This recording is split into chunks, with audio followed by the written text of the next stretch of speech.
émission de Biblio Haul et je suis comme d'habitude très contente de vous en proposer une et de vous présenter des livres que moi-même je ne sais pas si je vais aimer, mais c'est tout le jeu des Biblio Haul. Donc c'est parti, aujourd'hui j'ai 3 romans et 3 éléments graphiques à vous présenter et on va commencer tout de suite pour pas perdre de temps. Le premier livre que je vous présente, c'est Ma vie d'esclave chez les Mormons de Anne-Elisa Young, qui est cette fois-ci pas un récit de fiction, je vous présente beaucoup de récits de fiction, mais là c'est un roman témoignage, hein, c'est l'histoire de Anne-Elisa Young qui vous raconte toute son histoire. Elle avait publié ce livre aux États-Unis, donc il y a très longtemps, hein, parce que ça fait un moment qu'elle est plus là. C'était sous le nom Femme numéro 19, alors en français bien sûr, hein, où elle raconte donc en 1876 sa vie de femme mormone et sa place dans une communauté mormone. Elle raconte comment, en tant que femme blanche pour le coup, elle était considérée comme une esclave. Esclave étant un mot fort, hein, parce qu'il faut savoir que l'esclavagisme, je crois, a été aboli aux États-Unis qu'en 1865, donc c'était quand même assez tard.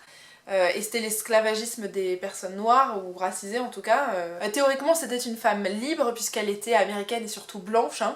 Donc elle était théoriquement libre, sauf que dans cette communauté mormone, les femmes étaient totalement privées de droits. Elle va donc raconter un petit peu toute son histoire, tout son parcours, et de ce que dit la quatrième de couverture, apparemment elle a fait pas mal pour lutter contre la répression des femmes au cours du 19e siècle. J'en sais pas beaucoup plus, je suis curieuse de lire ça puisque très clairement la communauté mormone, j'en entends parler par rapport aux États-Unis. Après je la connais pas très bien, donc je suis toujours curieuse de découvrir des sujets que je ne connais pas. On verra bien ce que ça donne, c'est quand même une sacrée bricasse, donc j'espère que c'est distrayant entre guillemets, parce qu'il y a quand même 500 pages de témoignages, et 500 pages de témoignages c'est quand même différent de 500 pages de fiction, hein, alors on verra. Je vous retrouve donc avec Ma vie d'esclave chez les Mormons, et je vous annonce que j'ai abandonné cette lecture.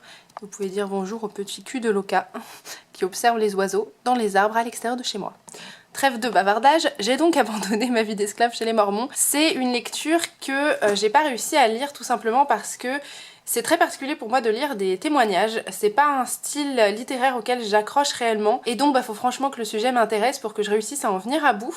Là pour autant le sujet m'intéressait, j'étais quand même très curieuse de savoir plus de choses sur l'histoire des Mormons parce que j'en connais quand même relativement peu de choses. J'avoue avoir du mal avec le côté très linéaire du témoignage puisque forcément on progresse dans le temps avec toute l'histoire de la personne, par où elle est passée, c'est logique aussi hein, pour expliquer qui elle est, comment elle était à tel moment, par quel mécanisme de pensée on finit par passer, qu'est-ce qui nous construit et qu'est-ce qui fait qu'on décide de changer certaines choses. Donc je comprends le fait qu'on ait besoin d'aborder un tas de sujets, mais pour moi c'est quelque chose qui est pas forcément évident, dans le sens où ça va souvent un petit peu m'ennuyer. Je vais avoir du mal à me dire qu'il faut que je découvre tout ça pour passer à la suite. Des fois j'aimerais qu'on me condense un petit peu les choses et qu'on passe directement à l'étape qui moi m'intéresse le plus. Sauf que voilà, c'est pas comme ça que ça marche, la personne n'est pas censée s'adapter à moi en tant que lectrice. Donc ça je l'entends parfaitement, et je préfère aussi du coup arrêter ma lecture plutôt que de me forcer et de pas être spécialement intéressée alors que le parcours de cette femme l'est probablement aussi. Peut-être que j'aurais dû zapper, alors j'ai essayé par moment de zapper certains paragraphes, parce que je voyais bien que certaines choses pouvaient permettre de mettre en contexte certains changements dans la vie de cette personne, mais qui n'étaient peut-être pas indispensables on va dire à la compréhension de la suite. Donc je l'ai fait de temps en temps, mais je me suis rendu compte que j'allais faire ça assez souvent et qu'au final ça allait peut-être pas être la façon de faire la plus intéressante pour moi en tant que lectrice. Du coup ce que je me suis dit c'est que j'allais peut-être chercher s'il y avait eu un documentaire sur cette femme, ce qui est sans doute le cas, et je pense que je m'intéresserai à sa vie plutôt de cette façon, via un média qui me correspond mieux pour les témoignages. J'avoue être une très grosse fan de documentaires. Malgré tout, je pense que si vous aimez les témoignages, ça peut être intéressant parce que ça se lit quand même très facilement, hein, parce que c'est quand même une plume qui est très fluide, c'est vraiment pas dur à comprendre. Il y a plein de détails, donc si ça vous intéresse, franchement, ça reste assez riche. N'hésitez pas, voilà, ça dépendra un petit peu de quel type de lecteur ou de lectrice vous êtes et si le format des témoignages vous correspond. Un petit peu par hasard aussi, je suis tombée sur Les Vigilantes, le premier tome Le Foyer de Fabien Clavel. Je vous dis par hasard parce qu'en fait je suis tombée dessus dans une première bibliothèque, j'avais déjà pas mal de livres en main donc je me suis dit non, je vais pas le faire, et j'y suis retournée plus tard dans une autre et je suis tombée dessus et je me suis dit c'est un signe du destin, il faut que j'emprunte.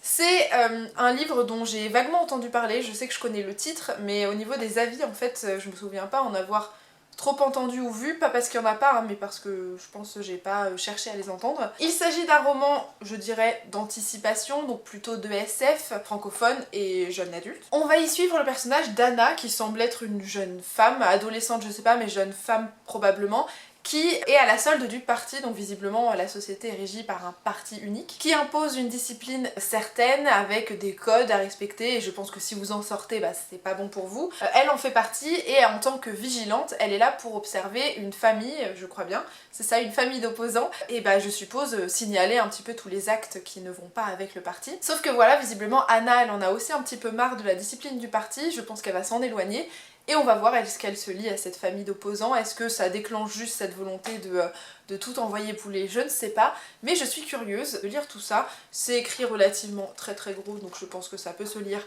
très vite. Oh, il y a même du texte masqué et tout, sympa ça. Je vous en dis des nouvelles dans le plan suivant. J'ai terminé Les Vigilantes, le tome 1, Le Foyer, donc de Fabien Clavel, et c'était une lecture, on va dire, sympathique.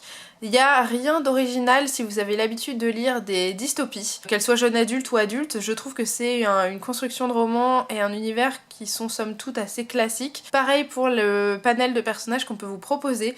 Je trouve qu'il n'y a rien qui sort spécialement de l'ordinaire. Cela dit, ça m'a pas empêché de passer un bon moment avec ce livre. Je l'ai lu vraiment assez vite et vraiment très facilement. C'est écrit assez gros, voilà. La plume est relativement fluide.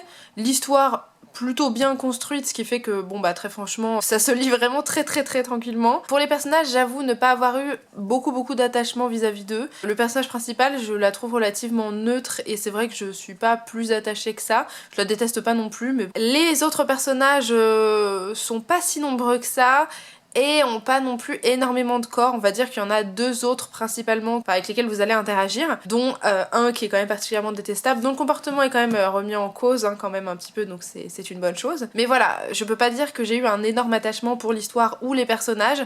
J'ai bien aimé l'univers dans lequel on évolue, même si comme je vous l'ai dit, il reste assez traditionnel pour des dystopies.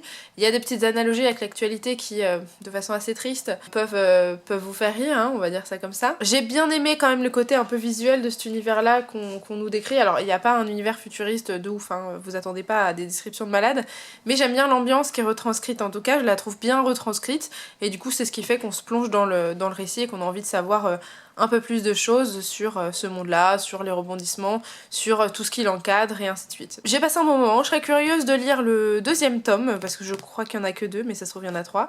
Mais bon voilà, sans plus non plus d'excitation que ça. Je suis ensuite tombée à la bibliothèque sur Diabolique, donc Protéger ou mourir de S.J. Kincaid.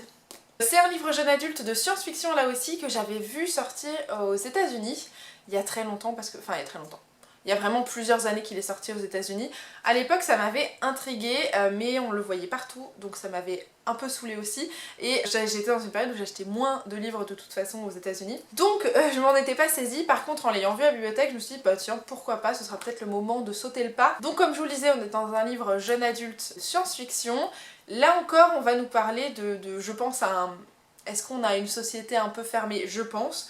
Mais surtout, on vous parle de donc ces créatures, donc diaboliques là, qui sont des espèces de machines qui sont censées être fidèles à une personne, qui, j'ai l'impression, sont quand même assez dangereuses, puisqu'elles peuvent être dotées de facultés assez dangereuses en termes de puissance, de violence. Et j'en sais pas beaucoup plus. Donc est-ce qu'on va suivre quelqu'un avec une de ces créatures qui va péter un plomb? Est-ce qu'on va suivre une créature tout court de son point de vue?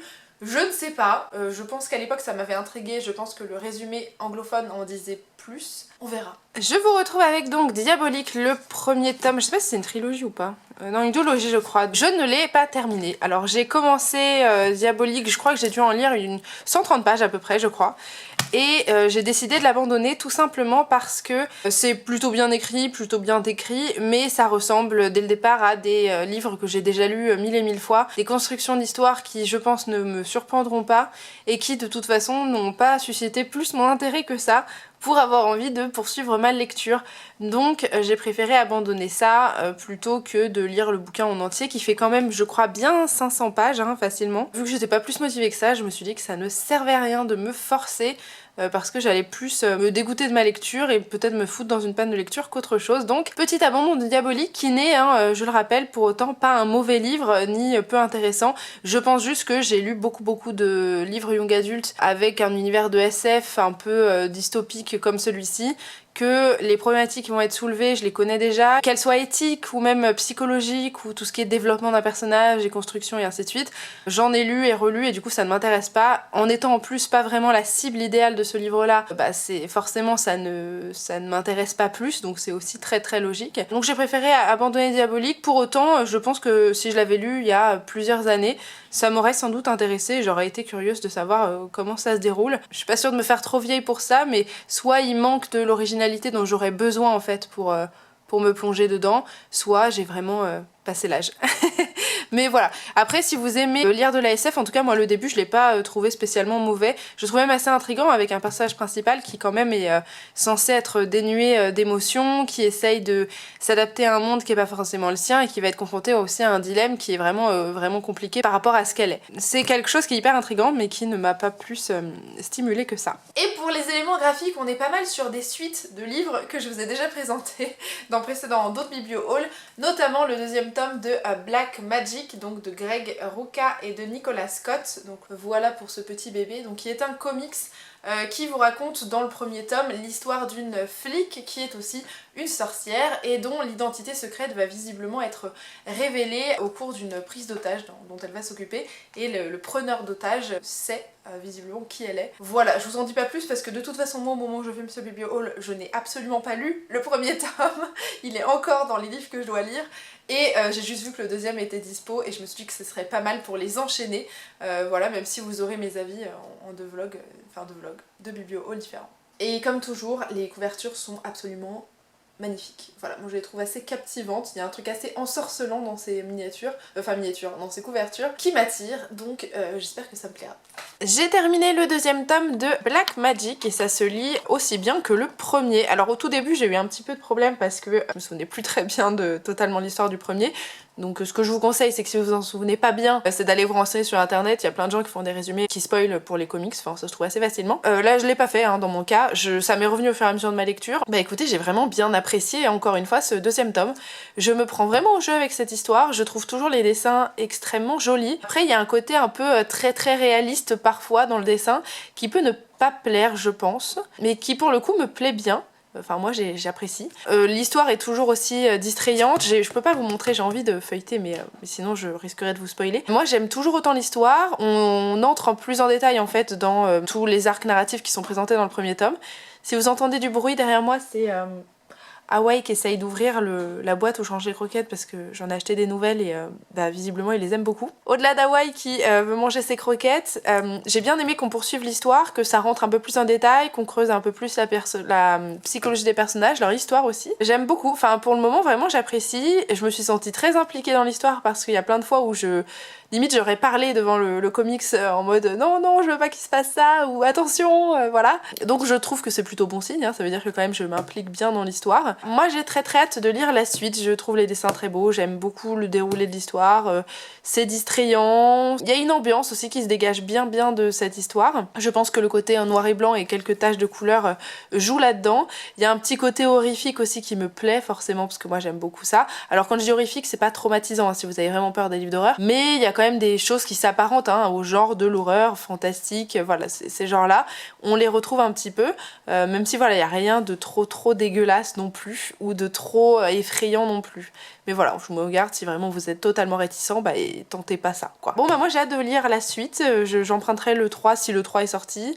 Je vous présenterai très probablement la suite dans un prochain biblio-haul. J'ai aussi emprunté L'Arabe du futur, donc le deuxième tome de Riyad Sattouf, et donc cette fois-ci on le suit dans les années 1984 et 1985, donc sur une petite année finalement, je pense petite année mais qui doit être assez énorme en termes d'événements du coup. J'avais vraiment pas mal apprécié L'Arabe du futur, je vous avais présenté le premier tome dans un précédent biblio-haul, c'était une lecture assez, j'allais dire spéciale, oui parce que je pense qu'elle me perturbait et elle me bouleversait, mais pas bouleversée dans le genre émotion, elle me bousculait, voilà, elle me bousculait sur ma façon de voir les choses parce que Riyad Sattouf il nous parle beaucoup de point de vue de son papa qui a pas du tout grandi avec la même culture que la mienne, avec les mêmes principes que les miens et du coup il vous met littéralement son enfance et donc je suis pas toujours d'accord avec le point de vue de son père mais j'y peux rien, c'est comme ça, c'est sa vie, elle s'est passée comme ça et on peut rien y faire et je sais que ça m'avait pas mal perturbée parce que c'était intéressant de découvrir ça et en même temps j'avais envie de dire non mais c'est pas bien ça, Et je suis personne pour dire que la vie de telle ou telle personne est pas bien en fait. Bref, donc vous suivez littéralement Riyad Sattouf dans son enfance et dans les pays où il a grandi, avec les valeurs avec lesquelles il a grandi, et surtout je pense les bouleversements sociétaux auxquels il a assisté aussi, hein, parce qu'il se passe énormément de choses au Moyen-Orient à cette période-là, et dans le livre précédent aussi, donc c'est toujours très intéressant parce que vous découvrez aussi une partie de l'histoire de certains pays que vous connaissez pas vraiment, des cultures que vous connaissez pas vraiment non plus, donc toujours très intéressant à lire. J'ai terminé l'Arabe du futur 2 et écoutez, j'ai passé un bon moment avec. Je pense que ce qui fait que ça a bien matché, c'est que par rapport au premier où je m'attendais pas à être heurtée par une culture qui n'est pas la mienne, un passé qui n'est pas le mien, une histoire que je connais globalement pas, et donc j'avais du mal à... Je me souviens à appréhender les réflexions du papa de Riyad Sattouf, puisque le papa de Riyad Sattouf, il a grandi dans une culture qui est absolument différente de la mienne, avec des valeurs qui sont forcément pas proches, et qui clashent aussi forcément avec les valeurs de sa maman, puisque tous les deux appartiennent à des cultures totalement différentes. Et là, je suis partie du principe que oui, c'est une culture que je connais pas, un passé que je connais pas, un pays que je connais pas, et donc je suis pas là pour juger en fait ce qui s'y est passé et ce qui s'y est dit, mais pour essayer de comprendre comment ça se passe et pourquoi ça se passe. Et du coup c'était une lecture que j'ai beaucoup plus facilement appréciée en partant de ce postulat là, puisque ce qui est assez cool, c'est que finalement Riyad Sattouf il vous raconte son histoire de son point de vue d'enfant, c'est-à-dire que qu'il y ait des incohérences ou pas vis-à-vis de ce qu'il vit et de ce qu'on lui dit et tout ça, lui il le remet pas forcément en question parce que c'est un enfant, mais il va le pointer un peu du doigt, enfin voilà, il va dire tiens là j'ai pu faire ça alors que à tel endroit je le pouvais pas. Par exemple, c'est un exemple tout bête, mais dans le petit village où il grandit, on dit que les femmes elles doivent être, je sais pas, respectueuses dans le sens où elles doivent marcher derrière leur mari, qu'elles doivent être très pudiques, qu'elles doivent porter le voile, en fait il y a tout un tas d'obligations qui entourent les femmes parce que c'est mal vu ou c'est comme ça, mais il y a des différences, par exemple ses cousins perçoivent pas le fait que sa mère à lui porte pas le voile comme une offense par exemple, ou même dans un autre milieu social du même pays mais pas dans ce village pauvre dans lequel lui il vit, c'est pas exceptionnel de voir une femme qui ne porte pas le voile par exemple. Donc il pointe ça du doigt mais juste comme une remarque, il pointe juste les différences sans toutefois apporter de jugement. J'ai juste vraiment un point de vue d'enfant avec il remarque les différences mais il les comprend pas forcément, il comprend pas forcément toute la logique derrière. Mais voilà, et donc du coup, vous, ça vous met un peu dans cette position-là où de toute façon, si vous n'avez pas de connaissance de cette histoire et de cette culture, en fait, vous êtes exactement dans sa position. C'était intéressant du coup d'appréhender la lecture de cette façon-là, parce que de toute façon, je peux pas vraiment faire autrement. Et voilà, non, j'ai passé un bon moment, je suis toujours curieuse du coup de voir comment Riyad Sattouf a grandi, mais même tout simplement comment s'est déroulée l'histoire d'un pays à telle période, quelles ont été les choses qui l'ont façonné, et puis même tout simplement quelles sont la vie des personnes à ce moment-là et pas juste l'aspect politique que nous on connaît. C'était hyper intéressant et assez humain, franchement. Je suis très curieuse du coup de lire la suite. Je crois qu'il y a 4 tomes de l'Arabe du futur. Enfin moi je vous le recommande plutôt pas mal, si vous prenez du recul face à votre lecture et que justement vous essayez pas de tout questionner, tout remettre en question, parce que je crois que c'est vraiment pas le principe de ces livres-là finalement. Et enfin, très contente, je suis tombée sur, pas le dernier tome de Walking Dead qui est sorti, parce que je crois qu'il y en a eu 2 autres depuis, enfin au moment où je filme, donc nous sommes en début novembre 2019. Et si je vous poste ce biblio haul en plein été, ça va être rigolo. Allez, espérons pour le printemps. Allez, je mise sur le printemps, peut-être. Bref, c'est l'un des derniers tomes, entre guillemets, de Walking Dead. Donc c'est le tome numéro 30, le nouvel ordre mondial. Je sais que ça se terminait sur de gros suspens, le tome 29. Donc je suis très curieuse de lire ce tome de Walking Dead. En plus, il a l'air tout propre, tout neuf, tout beau. C'est rare. Généralement, je les ai dans un état, ils sont défoncés. Donc voilà, donc j'ai très hâte de découvrir la suite parce que Walking Dead c'est vraiment la petite lecture facile et puis j'adore les zombies et donc du coup je suis toujours contente de découvrir la suite des aventures de ces personnages, même si clairement eux aimeraient être ailleurs que dans cette histoire. J'ai donc terminé le 30e tome de Walking Dead, donc nouvel ordre mondial, et écoutez, j'ai passé un bon moment. Alors comme avec tout tome de Walking Dead, c'est ce que je vous dis à chaque fois, c'est une très bonne pause dans mes lectures, si j'ai envie de m'évader sur un truc graphique, c'est parfait. Là j'avais qu'un seul tome, donc voilà, d'habitude je m'en prends 2 ou 3, mais là je n'avais que celui-ci. Mais j'ai passé un bon moment, quoique un poil déçu. Mais c'est parce qu'on est dans un nouvel arc narratif qui se crée à nouveau, peut-être même le dernier, parce que de ce qu'on m'a dit, il y a peu de tomes suivants, où certains seront les derniers, et je sais que je suis pas si loin de tout ce qui a été publié au moment où je vous parle. Et du coup, comme à chaque ouverture d'un nouvel arc narratif, faut que les choses se mettent en place, que le contexte soit posé, et donc forcément c'est pas le moment le plus blindé d'action, ce qui est normal, sinon c'est compliqué d'installer une histoire. Il y a des choses qui m'ont intriguée, sur lesquelles j'étais intéressée, où j'ai hâte de voir comment ça va évoluer, et d'autres où je me disais oh là là avance, ça commence à être long. Et là il y a Luca qui est en train de défoncer mon canapé, donc je vais aller juste l'engueuler 5 minutes. Luca a été engueulé, la responsable est là. Tu défonces le canapé. Bref, du coup, c'est vrai que ces petits moments d'action m'ont un peu manqué parce que j'y suis habituée avec Walking Dead, on va pas se mentir. Souvent, ça tue dans tous les sens. Alors, la mort n'est pas drôle, Dans les livres de zombies, forcément que c'est divertissant. Après, il y a un côté psychologique qui s'installe qui me plaît beaucoup. Donc, j'ai ce petit côté ambivalent où je me dis... j'ai envie que ça bouge et en même temps j'aime bien l'aspect psychologique qui commence à être posé sur ces nouveaux arcs narratifs, ces nouveaux personnages qu'on rencontre, des déviances humaines, de la psychologie humaine qui sont assez dérangeantes, et puis même un aspect sociétal aussi qui est posé et dénoncé ici, donc bref, il se passe des choses, c'est intéressant, je suis frustrée, mais ça va. Et ce sera tout pour ce Biblio Haul, j'espère qu'il vous aura plu, qu'il vous aura intéressé, que moi-même j'aurais fait de bonnes lectures. Et comme d'habitude, je vous retrouve pour l'un des prochains Biblio Haul sur la chaîne, je sais pas quand, mais il arrivera. Et voilà, et en attendant, je vous fais d'énormes bisous et je vous dis à très bientôt. Salut!